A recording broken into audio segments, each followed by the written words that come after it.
아멘.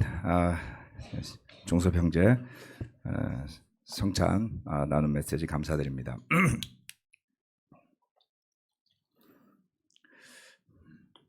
불편해야 안전하다. 참 맞는 말씀이죠. 네. 고난이 있어야 비로소 순종이 완성된다라는 것도 참으로 맞는 말인 것 같습니다. 하나님의 창조의 섭리가 그와 같은 것이 아니겠는가 생각해 봅니다. 그런 의미에서 요즘 여러분 편하십니까? 불편하십니까?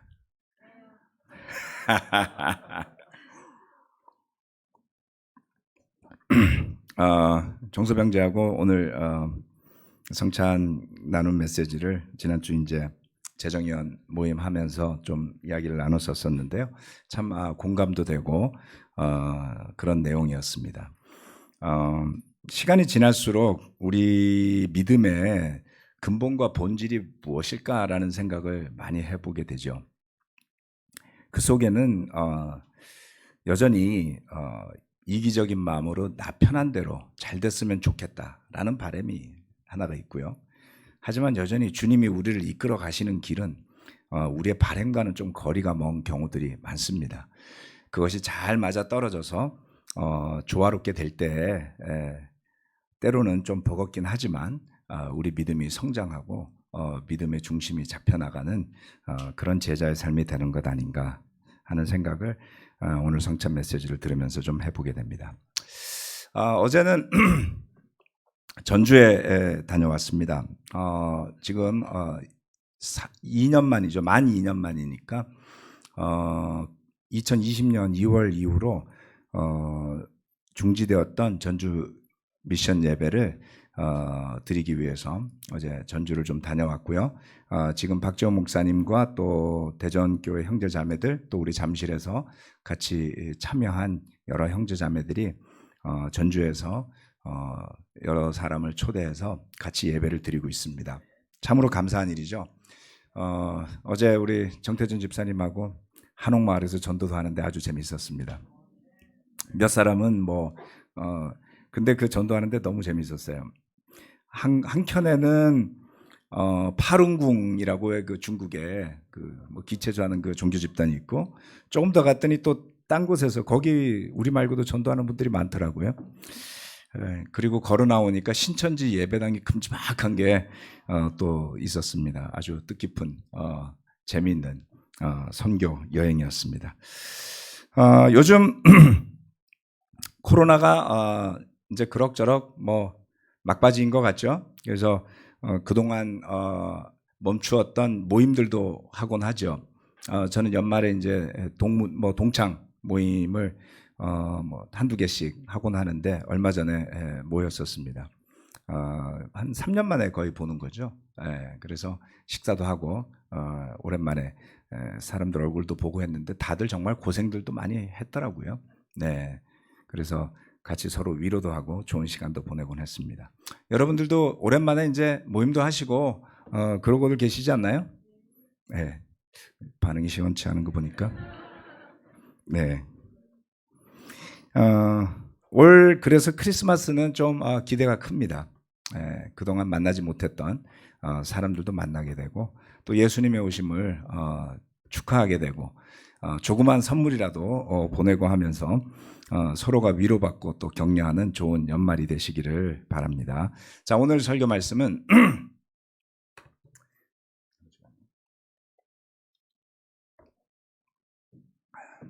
진정한 우선순위라는 말씀입니다.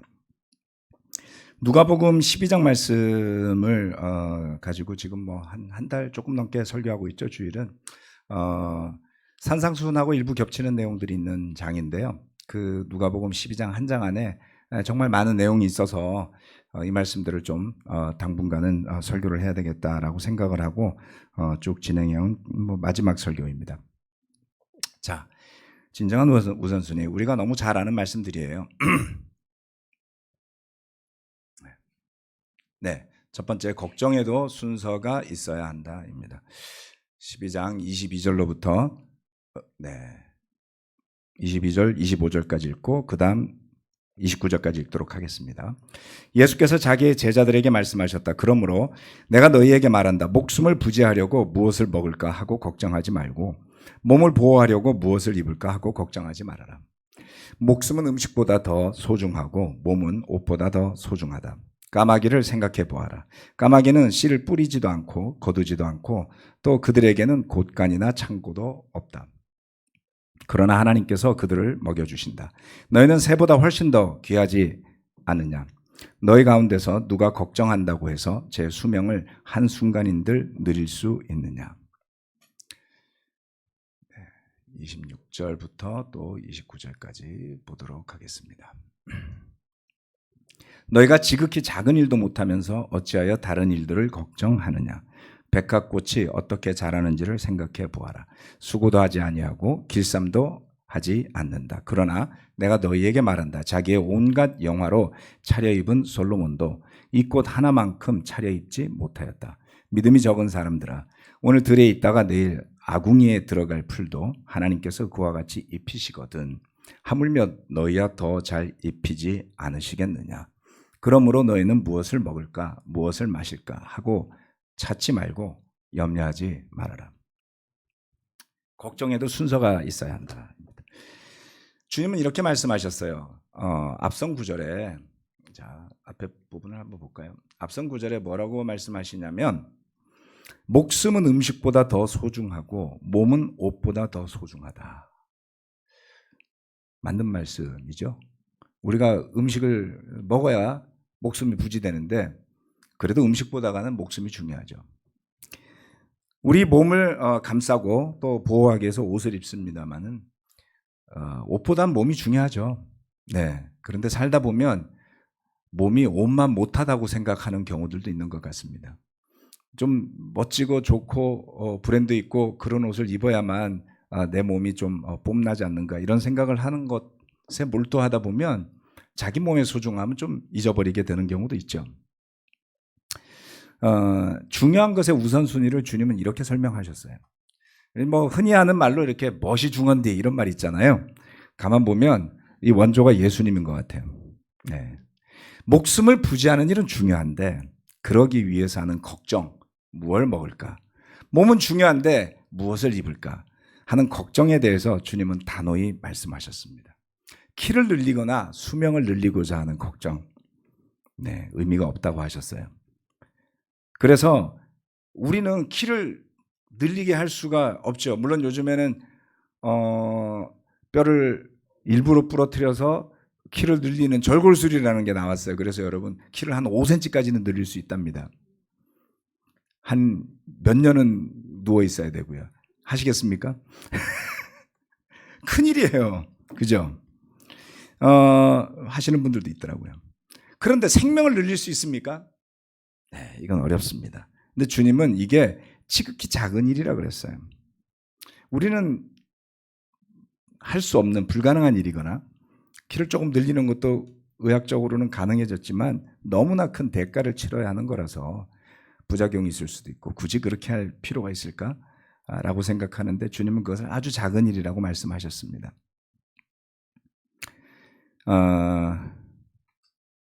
우리가 생각하는, 우리가 만들거나 우리가 직면하는 문제, 어려움, 잘못, 우리에겐 굉장히 커 보이는 이런 것들이 주님께는 지극히 작은 일보다 더 작은 일이죠. 그래서 이 누가복음에서 주님이 말씀하신 그대로라면 우리는 사실 대부분 하지 않아도 될 걱정을 하며 사느라 바쁘게 산다라는 것입니다. 그리고 순서가 뒤죽박죽인 걱정을 하고 살죠. 네. 몸이 중요하고 목숨이 더 중요하고, 네. 그런데 우리가 걱정하는 것보다 하나님은 우리의 필요를 더 잘 아신다고 해요. 여러분 자신의 필요를 잘 살피고 계십니까? 자기 자신을 잘 살피지 못하는 경우가 있습니다. 요즘 기술이 발달해가지고 이렇게 스마트워치 같은 걸 차고 있으면 하루 중에 제가 사용하는 에너지와 그 다음에 휴식을 취함으로써 회복되는 에너지를 보여줘요. 네. 그래서 쭉 일주일 동안 살펴보면 그 프로그램이 제가 얼마나 지쳤는지를 알려주더라고요. 근데 놀랍게도 그 프로그램이 이야기하는 대로 에너지가 많이 소진되었는데도 나는 조금 더 할 수 있을 것 같은 거예요. 무리하게 되겠죠. 네, 그러면 이제 병이 나는 겁니다.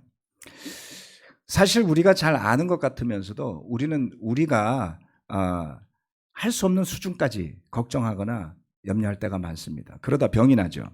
마음의 병이 들기도 하고 합니다. 믿음이라는 것은 그렇게 우리가 걱정하는 나에게 중요하다고 생각되는 일들을 주님께서 채워주실 것을 믿는 일입니다. 세례를 받고 나서 가장 감사했던 구절 중에 하나가 마태복음 6장 33절이었어요. 먼저 하나님의 나라와 그의 의를 구하라. 그리하면 이 모든 것을 너에게 더하실 것이다 라는 말씀이었습니다. 그래서 그 전까지 했던 많은 걱정은 정말 먹고 사는 일이었어요. 참 희한하죠. 걱정한다고 뭐 다른 걸 더 할 수도 없어요. 그죠? 예. 이미 직업은 정해져 있고 저의 수입도 정해져 있고 해야 할 일도 정해져 있습니다. 걱정 전혀 안 해도 돼요. 근데 걱정하고 살았거든요. 제자가 되고 나서 가장 적게 걱정했던 일 중에 하나는 먹고 사는 일이었습니다. 참 놀랍죠? 여기에 계신 많은 분들이 지난 10년, 20년, 30년 동안 많은 걱정을 하고 살아왔을 텐데 아무도 굶어 죽은 사람이 아직 없었고요. 벌거벗고 사는 사람도 한 명도 못 봤습니다. 주님의 말씀이 맞았죠. 먹고 살았고요. 입고 살았어요. 그런데 걱정합니다. 문제가 뭡니까? 우리는 또 제자라고 먹고 사는 걱정만 하는 게 아니라 교회 걱정도 해요. 네. 교회 걱정을 주님이 우리보다 많이 하시지 않을까요? 제가 그 믿음이 없었던 때는 굉장히 괴로웠어요. 2003년도에 저는 정말 하늘이 무너지는 느낌을 받았습니다. 네. 눈물도 많이 흘렸어요. 네. 그런데 깨닫지 못했던 게 있었다는 것을 그 가운데 알게 됐습니다. 나보다가 주님이 더 걱정하시지 않을까요? 내 걱정이나 할 일이지. 자기 자신도 잘 챙기지 못해서 널브러져 살다가 지치기도 하고 쓰러지기도 하고 믿음이 없어서 허덕거리기도 하면서 뭔 교회 걱정을 그렇게 많이 했는지 제가 회개하게 됐습니다. 그 이후로 주변에서 교회 걱정을 하시는 분들이 저한테 막 이야기를 하면 늘 그렇죠. 교회는 당신보다 주님이 더 챙기시니까 걱정 말라고요. 저는 믿음이 생겼어요. 이 교회가 예수님의 몸인 교회가 맞다. 네. 왜요? 제가 하지 않아도 하나님이 하시는 일들이 많았습니다. 제가 일으키지 않아도 하나님이 바르게 하신 일들도 훨씬 많았죠. 자, 예수님을 주님으로 믿고자 하는 사람이 반드시 가져야 할 확신 중에 하나는 바로 이겁니다. 바른 것을 걱정하라는 것이죠. 주님은 우리한테 무슨 걱정을 하라고 하는 것일까요? 네. 그럼 다음 포인트에 나오니까 봅시다. 우리가 걱정을 하기보다는 주님이 우리에게 답을 주신 게 있어요. 되게 단순했어요. 지극히 작은 일도 못한다 그랬잖아요. 네. 뭘 먹을까 마실까 찾지 말고 염려하지 마라 이렇게 말씀하신 예수님이 같은 누가복음 11장 10절 말씀에 이렇게 말씀하셨습니다. 구하는 사람마다 받을 것이요 찾는 사람마다 찾을 것이요 문을 두드리는 사람에게 열어주실 것이다. 걱정하면서 스트레스 받으면서 건강 망치기보다는 주님이 주신다고 했으니까 기도하시면 됩니다. 걱정되면 기도하세요. 네. 우리 다 아는 거 아니에요? 근데요, 잘 안 하시는 것 같아요. 제가 보니까 걱정 많은 분들 보면 계속 걱정해요. 걱정 마시고 기도하십시오. 믿으십시오. 예. 치료가 간단해요. 믿음이 없다는 걸 아시면 돼요. 믿음이 없다는 걸 모르는 거예요. 내가 지금 믿음이 없구나 이렇게 아시면 도움을 청할 수 있거든요. 제 믿음이 없는 것 같습니다. 그럼 많은 사람들이 도와주세요, 여러분. 제가 늘상 제 믿음이, 제가 가끔 믿음이 주식 곡선 같다고 그러잖아요. 네. 늘 이렇게 우상향해서 올라가진 않아요. 저도 들쭉날쭉 할 때가 있습니다. 저와 함께 일하는 동료 목회자들이 되었건, 같이 잠실교회 안에 리더십 그룹이 되었건, 제가 믿음이 없을 땐 솔직하게 나눕니다. 걱정된다고요. 그러면 정말 많이 기도해 주세요. 그러다 보면 어느 틈엔가 믿음이 싹 들어와요. 걱정이 없어지죠. 그래서 걱정 때문에 잠 못 이루고, 걱정 때문에 고민하고, 걱정 때문에 성질내고 죄 짓는 것보다가 믿음 없음을 고백하고 기도하는 게 100배 낫습니다. 성실히 해야죠. 당연히 성실히 하셔야 됩니다. 네. 하지만 삶에 대한 걱정에 대한 최고의 처방은 믿음 그리고 기도입니다. 우리가 정말 걱정해야 될 것은 날마다 자신 안에 믿음이 굳건하게 서 있는지를 살피는 거예요. 아까 제가 그 에너지 그래프 말씀드렸죠. 밤잠을 잘 자고 나면 그 다음날 에너지가 차오릅니다. 숙면을 취하면 70%가 찰 때도 있고요. 숙면을 못 취하면 50%가 찰 때도 있어요. 그거 되게 신기해요. 되게 재미있어요. 네. 우리 믿음도 사실 날마다 100이 차오르진 않아요, 여러분. 그렇죠? 살펴보셔야지 돼요. 그래서 저는 그날 채워진 에너지 수를 보면서 내가 오늘은 관리를 잘 해야 되겠구나, 조금 쉬면서 해야 되겠구나를 판단할 수가 있게 되죠. 여러분의 이게 진짜 그거 보여주는 시계가 있었으면 좋겠어요.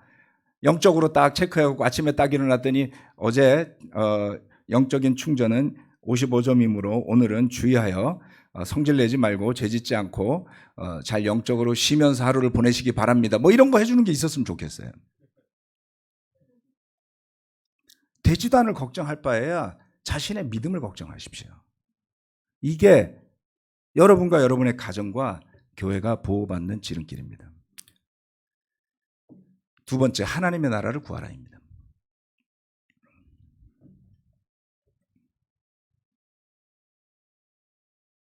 우선순위의 끝판왕인데요.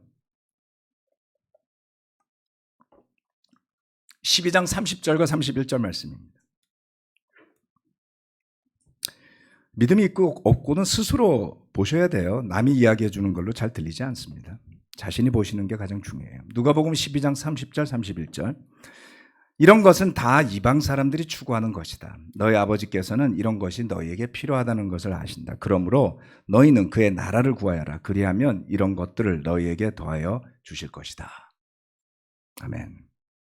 가장 중요한 거 바로 이겁니다. 우리의 필요, 날마다 우리가 고민하며 걱정하는 그거보다 더 중요하게 구해야 하는 게 있어요. 그거는 뭐냐면 그의 나라를 구하는 거예요. 네. 그의 나라, 무슨 나라입니까? 하나님의 나라입니다. 그런데 하나님의 나라를 구한다라는 것은 뭘 하는 거죠? 네. 복음서 곳곳에서 하나님의 나라라는 단어가 등장하고 예수님은 수도 없이 이것을 설명하세요. 그런데 막상 하나님의 나라가 뭡니까? 이렇게 물어보면 여러분 답변을 어떻게 하실 수 있어요? 여러분 하나님의 나라 잘 아세요? 하나님의 나라 이야기하시면서 토론해 보셨어요? 하나님의 나라 이야기 별로 안 합니다. 잘 생각해 보세요. 우리는 안다고 어렴풋이 생각해요. 그런데 구체적으로 그게 뭡니까? 라고 물어보면 답하기가 상당히 어려워요. 그렇습니다. 중요한 질문과 관련해서 성경 말씀은 그 답을 덧셈 뺄셈처럼 우리에게 알려주지 않는 경우가 많아요. 복잡합니다. 왜냐하면 성경에서 말하는 가치들이나 영적인 것들은 수치적으로 나타나는 계산적인 것들이 아닌 경우죠. 대부분. 그래서 답을 하기가 상당히 어렵습니다. 그리고 하나님의 나라에 대한 이야기가 더 어려운 이유 중에 하나는 우리 중에 하나님의 나라를 보고 온 사람이 없다는 거예요. 네. 우리가 그것을 볼 수 있고 만질 수 있으면 구체적이 될 텐데 예수님이 하신 하나님의 나라에 대한 이야기도 대부분 추상적이잖아요. 그렇죠? 뭐 크기가 뭐 몇몇하고 뭐가 어떻고 이런 게 없단 말이에요.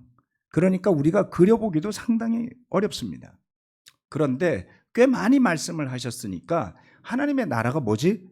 라고 궁금증을 가지고 말씀을 들여다보시면 참고할 수 있을 만한 내용이 무척 많습니다. 오늘은 그 중에 하나만 말씀을 드리겠습니다.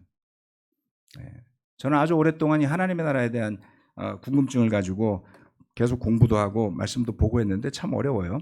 하지만 그것을 생각하고 그것을 고민하고 하면 굉장히 힘이 생기는 것을 많이 느꼈습니다. 자, 마가복음 4장 30절로 32절 말씀. 예수께서 또 말씀하셨다. 우리가 하나님의 나라를 어떻게 비길까? 또는 무슨 비유로 그것을 나타낼까? 겨자씨와 같으니 그것은 땅에 심을 때에는 세상에 있는 어떤 씨보다도 더 작다. 그러나 심고 나면 자라서 어떤 풀보다 더 큰 가지들을 뻗어 공중의 새들이 그 그늘에 깃들일 수 있게 된다. 익히 아는 내용이죠. 네. 자, 하나님의 나라에 대한 아주 단순하면서도 시사하는 바가 많은 설명이에요. 주님은 하나님의 나라를 씨앗에 비유하셨는데 해필이면 겨자씨에 비유를 하셨습니다. 그러면서 이렇게 말씀하셨어요. 씨앗 중에 가장 작다고요. 겨자씨보다 작은 씨앗, 농부가 뿌리는 씨앗 중에 있나요?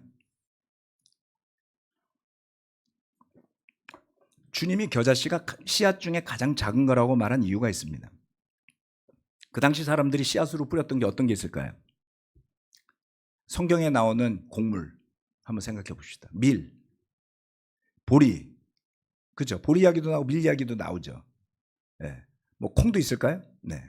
한번 생각해 보세요. 어떤 곡물류보다가도 겨자씨가 작은 건 맞아요. 왜냐하면 겨자씨 사이즈가 보면 들깨만 할 거예요 아마. 들깨. 제가 오늘 갖고 와서 보여드리려고 했는데 오다가 놓고 왔어요. 죄송합니다.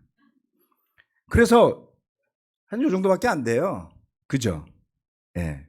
씨앗 중에 가장 작은 씨앗이라 그랬어요. 그런데 그게 자라나면 작고 미약하지만 다른 풀들과는 비교할 수 없이 크게 되고요. 그 다음 그게 나무가 되어서 그늘에 새들이 깃들일 수가 있게 된다는 것이죠. 이건 우리가 어렵지 않게 상상해 볼 수 있습니다. 새가 날아다니는 나무들이 있으니까요. 성장하는 모습을 봅니다. 저는 여기서 새가 깃들인다라는 게 무슨 의미가, 왜 새가 깃들인다고 했을까? 제자들이 좀 그거 물어봐 줬었으면 답이 있을 텐데 어떤 거는 예수님이 부연 설명을 안 해서 좀 아쉽죠. 자, 이 말씀 안에서 하나님의 나라에 대한 힌트를 한번 찾아봅시다. 예. 이 말씀은 하나님의 나라가 가지고 있는 어떤 속성을 설명하고 있지 않습니까? 예. 겨자씨와 같은 하나님의 나라를 생각해 보면 그 겨자씨만한 하나님의 나라는 그것을 처음 바라봤을 때 너무 작아서 씨앗 중에서도 가장 작은 씨앗이라고 그랬어요. 그래서 이렇게 툭 던져놓으면 그게 있는지도 몰라요. 즉 무시할 만큼 작은 거라는 것이죠. 너무 작아서 잘 보이지 않는다라는 것이죠. 그래서 심지어 예수님을 믿고 하나님의 나라를 기다리는 사람들이라 할지라도 이 겨자씨만한 하나님의 나라는 잘 안 보이는 거예요.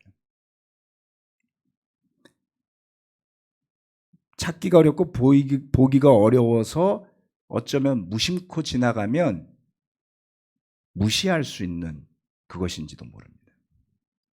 그런데 여러분, 이 세상은 어떻습니까?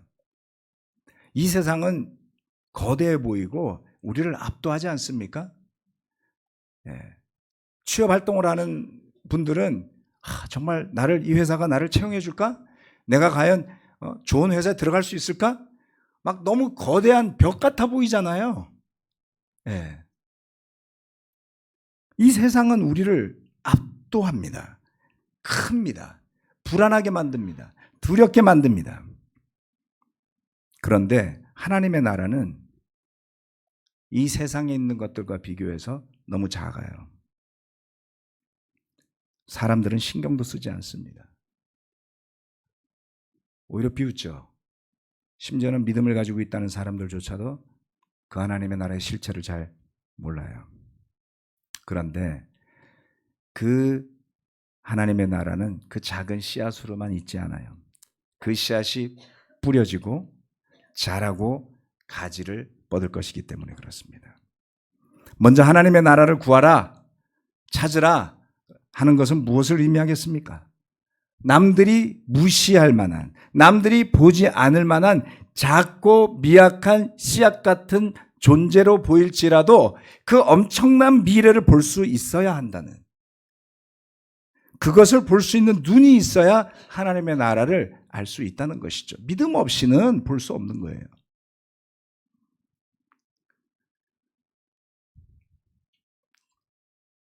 그 하나님의 나라라는 씨앗을 찾으십시오. 그리고 그것이 뿌려진다 그랬어요. 땅 속에 들어갑니다. 텃밭 하시는 분들 계시죠? 텃밭. 텃밭에다 씨앗 뿌려본 적 있으세요? 네? 시골에서 농사 지으면서 뿌렸어요. 뭐 뿌려보셨어요 혹시? 텃밭 하신 분들 중에. 없어요? 시금치? 좋아요. 시금치 모종으로 하셨나요? 씨앗으로 하셨나요? 그래요? 씨앗을 딱 뿌리면 싹이 나올 때까지 한 얼마 정도 걸리죠? 한 열흘, 일주일? 그렇죠? 자, 씨앗이 되게 작을 거야 아마. 그래서 뿌렸어요. 흙 속에 집어넣었어요. 물을 막 줘요. 이런 생각 들지 않을까요? 이거 진짜 싹이 날까? 한 3, 4일 줬어요. 아무 변화가 없어요. 야, 이거 헛짓하는 거 아니야? 네, 계속 물을 주는 거죠. 씨앗도 작아서 믿음이 안 가는데 심어놓으면 사라져. 아예 그것도 안 보여. 인내해야 되죠. 그래서 그러고 나면 이렇게 싹이 나온단 말이에요. 이게 뭐 콩을 심었는지 아무튼 이렇게 싹이 올라왔어요. 야, 이게 잘 살 수 있을까? 네. 과연 이게 자라서 가지가 되고 그늘이 생기고 새가 깃들 수 있을까? 이렇게 생각할 수 있다는 거죠. 모든 순간마다 믿음과 인내가 없으면 그 하나님의 나라가 풍성해져서 그늘이 생기고 새가 깃드는 그 하나님의 나라를 볼 수가 없다는 겁니다.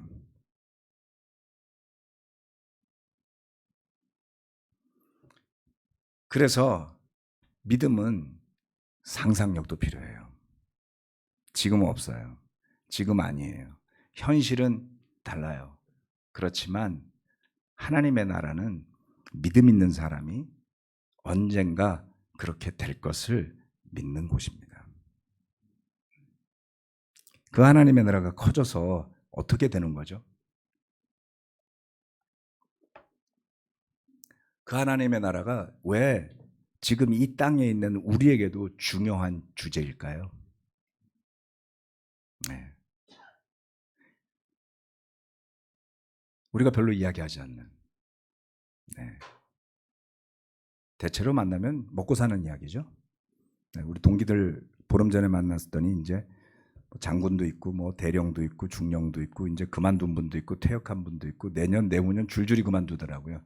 최고의 주제는 재취업이에요. 평생 일하고서 연금까지 받는 사람들이 그걸로 생활하기 힘들다고 재취업을 해야 된다는 거예요. 먹고 사는 이야기 거기서도 이어집니다. 하나님의 나라 이야기는 별로 없죠. 자, 하나님의 나라는 로마서 14장 17절 말씀이 이렇게 이야기하고 있습니다. 하나님의 나라는 먹는 일과 마시는 일이 아니라 성령 안에서 누리는 의와 평화와 기쁨입니다. 주님께서 뭘 걱정하지 말라 그랬어요? 먹고 마시는 일 걱정하지 말라 그랬죠. 그래서 하나님의 나라는 먹고 마시는 일이 아니에요. 하나님의 나라는 물질적인 육신의 생각에 사로잡혀서 바라보는 우리의 시야대로 보는 그것이 아닙니다, 여러분. 네. 그것은 성령 안에서 누리는 의와 평화와 기쁨이라고 그랬어요. 이것이 바로 하나님의 나라를 구하는 사람들이 얻게 될 열매들입니다. 앞에 전제가 붙어 있어요. 성령 안에서 누린다고요. 우리가 이 세상에서 평화롭게 살기를 원합니다. 네. 성경 말씀도 평화롭게 믿음을 유지할 수 있도록 기도하라 그랬어요. 그 평화도 필요합니다. 그런데 성령 안에서 누리는 의와 평화와 기쁨은 그것과는 좀 더 다른 것 같아요. 우리가 우리 삶에서 우선적으로 구해야 할 것들은 바로 이런 것입니다. 우리가 하나님의 나라를 먼저 구하며 살고 있다면 우리가 믿음 안에서 맺어내는 열매, 우리 삶이 드러내야 할 가치, 그 모습이 바로 성령 안에서 누리는 의와 평화와 기쁨입니다.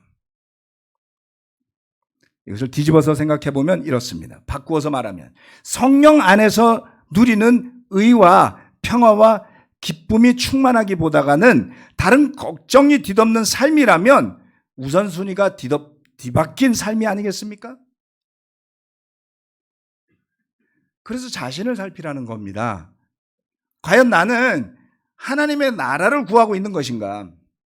교회는 큰 의미에서 바라봤을 때 그 하나님의 나라의 일부일 뿐이에요. 전부가 아닙니다. 그렇죠? 여러분의 삶은 그 하나님의 나라에 비유한다면 어떤 것일까요? 네. 이렇게 모여서 예배 드리고자 하는 여러분의 마음을 채우는 것이 무엇입니까? 종소병자가 잘 이야기해 줬는데요. 천국에 가면 예배가 많다고요. 네. 그 예배가 좋지 않으면 거기 가기 어렵지 않을까요? 예배가 안 좋은데, 하나님께 예배 드리는 게 안 좋은데 천국에 간다 좀 이상하잖아요. 그건 논리적으로 안 맞죠? 네. 예배가 좋으려면 어떻게 돼야 되죠? 믿음이 있어야 됩니다. 네. 믿음이 없는데 예배가 어떻게 좋아요? 물론 목사가 설교도 잘해야 되겠죠. 찬양 인도자가 찬양도 잘해야 됩니다. 그런데 여러분, 전파되는 게 말씀이면 심지어는 이기적인 생각으로 바울을 이겨먹겠다고 전파하는 사람의 말도 기뻐해야 된다 그랬어요.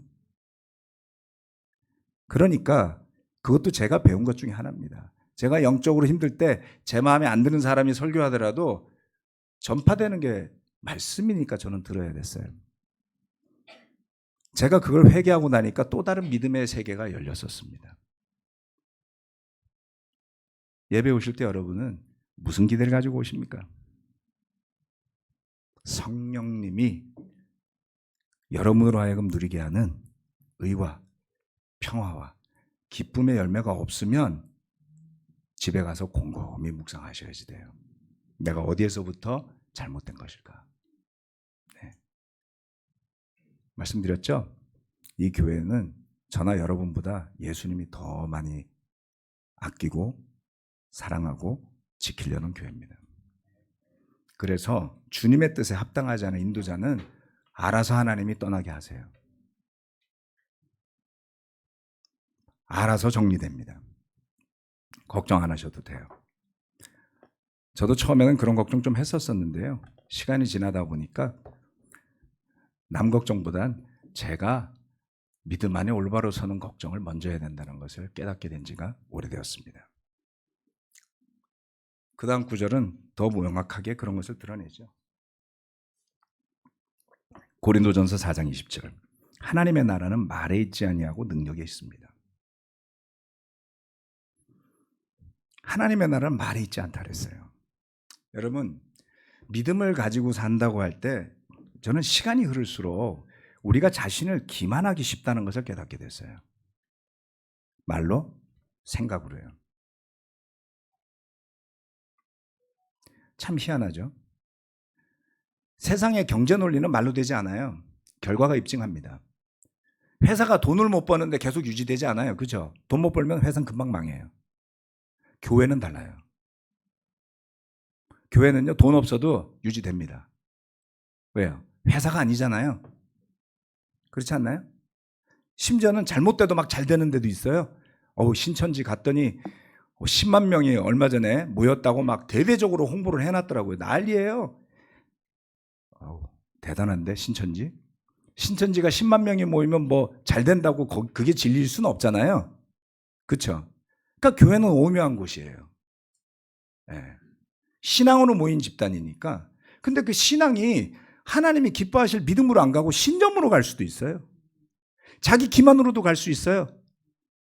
네. 말로 그냥 나 그래 이렇게 말하면 그렇게 되는 줄로 생각해요. 근데 여러분, 하나님은 기만당하지 않으세요. 그래서 하나님의 나라는 말에 있지 않아요, 여러분. 능력에 있단 말이에요. 결국 여러분의 삶이 말로써 한다고 삶이 그렇게 되는 게 아니잖아요. 행위를 강조하는 게 아닙니다. 저는 본질을 이야기하는 거예요. 하나님의 나라는 능력에 있다는 것을 믿으셔야지 됩니다. 그래서 우리 말이 앞서기보다는 우리 삶 속에 살아있는 믿음이 나타내는 증거가 앞서야 된다. 그게 뭡니까? 성령 안에서 누리는 의와 평화와 기쁨인 것이죠. 저도 이게 있다가 없다가 늘었다가 줄었다가 합니다. 그런데 그게 줄을 때는 빨리 알아차리셔야지 돼요. 마치 내 몸의 에너지가 바닥이 났는데도 계속 더 가면 감기에 걸리고요. 그래도 계속 더 가면 입술이 부르트고요. 그래도 계속 더 하면 쓰러집니다. 그렇죠? 영적으로도 똑같아요. 자신을 살피지 못하면 엎어지고 쓰러지고 바닥에 널브러질 수 있어요. 그런데 몸과 달리 이거는 못 알아챌 수도 있다는 겁니다. 그래서 믿음의 바로미터를 세우셔야지 돼요. 그 바로미터가 뭡니까? 삶의 우선순위가 있어야지 된다는 거. 그래서 내가 뭘 걱정해야 될지를 정하시고, 두 번째, 하나님의 나라를 구하셔야지 됩니다. 바라고 권하기는 올해 아버지의 뜻대로 연말을 마무리하면서 하나님의 나라에 대한 이야기가 좀 풍성했으면 좋겠습니다. 날마다 여러분이 발견하는 하나님의 나라에 대한 비밀을 서로 나누시면 그게 얼마나 마음이 충만한지 모르겠어요. 그렇죠? 뭐 우리가 교회에서 정치 이야기를 안 하는 이유는 여기서 정치 이야기 해본들 바뀔 게 없잖아요. 투표하는 날 가서 하시면 되잖아요. 그렇지 않아요? 화만 나잖아요. 서로 싸우기만 할 거고. 그런데 하나님의 나라 이야기를 하면 하나가 되는 거죠. 우리가 마음을 모을 수 있는 이야기를 해야 됩니다. 형제와 자매로서 우리가 서로를 아낀다라고 하면 마음이 하나가 되는 거죠. 아프고 힘든 사람을 위해서 함께 기도해주면 하나가 되는 거죠. 어떤 형제가 그러더라고요. 스포츠로 하나 됩시다. 그 말도 맞네. 서로 모여서 축구나 하자고. 맞는 말 아닌가요? 자선 골프 대회나 같이 하자고. 탁구 대회나 하자고. 당구 대회나 하자는 거예요. 왜요? 서로 모여서 다투느니 선한 일을 먼저 하자는 거죠. 그래서 권해드리고 싶습니다. 하나님 나라를 이야기하면 여러분 다투실 이유가 없어요. 그냥 아는 만큼 나누시고 누리시면 마음이 충만해지기 때문에 그렇습니다. 이 연말에 그러한 삶의 우선순위가 잘 확립되어서 멋진 크리스마스를 우울하게 보내시지 않고 기쁘고 감사하게 3년 만에 드디어 오프라인으로도 만날 수 있는 크리스마스가 왔습니다. 기도하시면서 기대하시고 즐기는, 축하하는, 기쁜, 평화로운 성령 안에서 누리는 의가 있는 크리스마스가 되시길 바랍니다. 말씀 마치겠습니다. 아멘.